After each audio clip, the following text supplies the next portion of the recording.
Hello, my name is Holden Wood, and I'm here to talk about the pioneers of editing.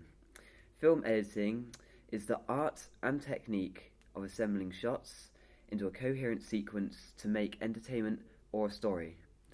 The first pioneers of film editing were the Lumiere brothers. They are some of the very first filmmakers in history. They filmed real-life events such as people walking in a city or a train station.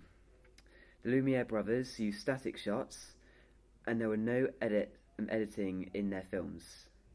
When recording, they stopped filming when footage ran out, or they simply got bored of filming.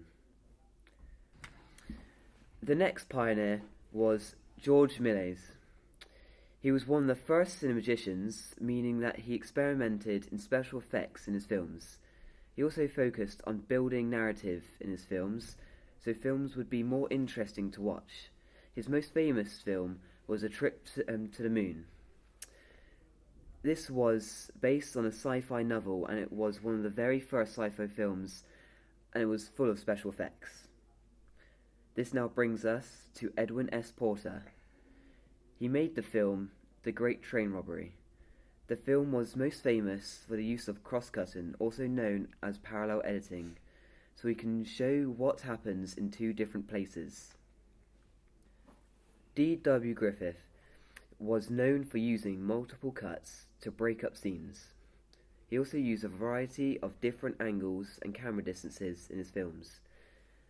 This made his films more interesting and less plain to the audience. Kuleshov had discovered that the audience can derive more meaning from the film through the sequence of images by applying emotional connections rather than a performance.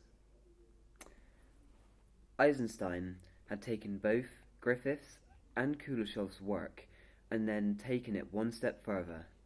He had created powerful montages to manipulate the audience's emotions and views of the film. His first full-length film was Battle Potemkin, and it was to show Russians to support the revolution. Finally, this brings us to La Nouvelle Vague, meaning the French New Wave. What this is directors breaking the rules that had been established by Hollywood to create a fresh new editing style, such as the jump cuts, and breaking the 180-degree rule. Now I'm going to talk about the technology and the technical development in linear and non-linear editing. Linear editing is where the editor had to physically go through each frame of footage, cut it and stick it back together by hand. The editor could not go back on the footage, only forward. Non-linear editing is associated by digital editing. There are so many more editing techniques that you are able to do, but you're also able to edit sounds and go back and forth through the footage as much as you like. The very first motion picture camera was the kinetograph. It was invented in 1890 by none other than Thomas Edison and William Dixon. They were both the first pioneers of the use of celluloid film to create motion pictures. Because of the kinetograph, it only led to people improving and adapting the invention. Therefore, what came next was Technicolor in 1916. This had added colour to film for the first time. Then next came the moviola in 1924, invented by Ewan Surrier.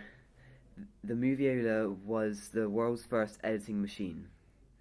1956, the first Ampex video and tape recorder is released. This had allowed television to be recorded and edited using magnetic tape.